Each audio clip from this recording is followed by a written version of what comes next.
दोस्तों 6 फरवरी 2023 को 3:30 बजे के लगभग तुर्की, जॉर्डन और शाम ज़लज़ले के झटकों से लर्ज़ उठे।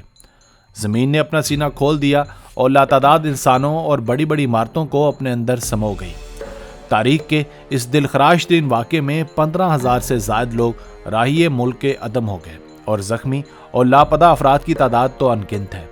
इस ज़लज़ले ने जहां बेतहाशा लोगों को मौत दी, वहीं अनगिनत सवाल भी पैदा किए, जिनमें से एक ये, क्या ये ज़लज़ला अमेरिका की हार्प टेक्नोलॉजी नामी एक शरारत का नतीजा था, क्योंकि इससे सिर्फ मुसलमान ममालिक ही डिस्टर्ब हुए।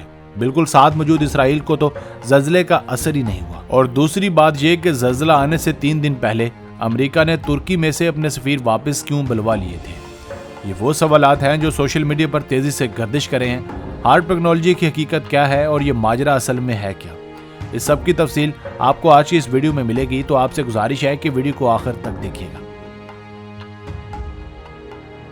चलिए सबसे पहले हार्प टेक्नोलॉजी को समझते हैं। HAARP high frequency active auroral research programme का मुखफ़िफ है।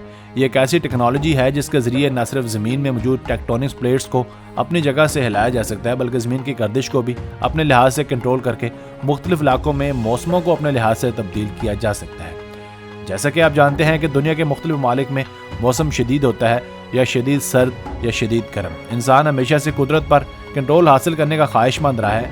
अमेरिका की ये टेक्नोलॉजी ज़मीन की मूवमेंट को किसी न किसी हद तक कंट्रोल कर सकती है।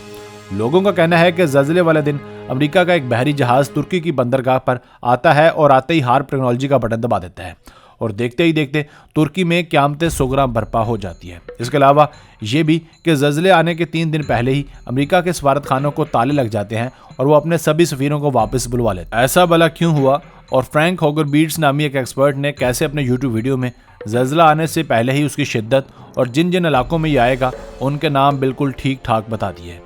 इसके अलावा खुद तुर्की वालों ने सोशल मीडिया पर एक वीडियो क्लिप शेयर किया जिसमें साफ देखा जा सकता है कि कैसे ज़लज़ले से कुछ देर पहले आसमान से एक नीली रोशनी नमूदार हो रही है।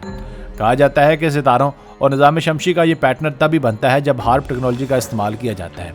अच्छा, मज़े की बात यह है कि इस बात को न सिर्फ आम इंसान बल्कि बड़ी से बड़ी वेबसाइट और सोशल मीडिया प्लेटफॉर्म्स भी आग की तरह फैलाने की कोशिश कर रहे हैं। हर कोई यही कह रहा है कि ज़लज़ला आने से चंद सेकंड्स पहले आसमान पर नीली रोशनी का नमूदार होना और सितारों का अजीब सा पैटर्न बनना, सफारत खानों को ताले लगाकर सफ़ीरों का वापस अमेरिका चले जाना, अमेरिकी बहरी जहाज़ का तुर्की की बंदरगाह पर लंगर अंदाज होना और साथ मौजूद इसराइल को कुछ ना होना, ये सभी चीज़ें अमेरिका के उस वाक़े में मुलव्वस होने की तरफ इशारा करती हैं। हार्प टेक्नोलॉजी बिल्कुल वैसे ही काम करती है जैसे कि न्यूक्लियर टेक्नोलॉजी। न्यूक्लियर टेक्नोलॉजी में न्यूक्लियर हथियारों का इस्तेमाल करके हंसते बंसते ममालिक उजाड़ दे जाते हैं, जबकि हार्प टेक्नोलॉजी में मौसमों और ज़मीन की मूवमेंट्स को अपने हिसाब से कंट्रोल करके ज़मीन की कोख वीरान कर दी जाती है।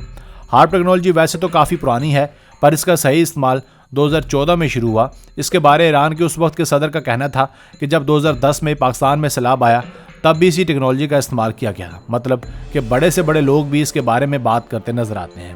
ये तो था तस्वीर का एक रुख। अगर तस्वीर का दूसरा रुख दिखाया जाए तो उसमें अमेरिका ने अपने ऊपर लगाए सभी इल्ज़ामात को यकसर मुस्तरद कर दिया है। उनका कहना है कि यह सब कुदरती है, हमने हार्प टेक्नोलॉजी का इस्तेमाल हमेशा इंसानी भलाई के लिए किया है। मगर बहरी जहाज़ के तुर्की बंदरगाह पर लंगर अंदाज होने और सफारत खानों को ताले लगाकर सफ़ीरों को वापस बुलाने के हवाले से फ़िलहाल अमेरिका ने कोई वजाहत नहीं दी। तो बस यहीं तक थी आज की वीडियो। आपका इसके बारे में क्या कहना है हमें कमेंट सेक्शन में लाजमी बताइएगा। अगर वीडियो पसंद आई हो तो प्लीज़ वीडियो को लाइक करके चैनल को भी सब्सक्राइब कर दीजिए।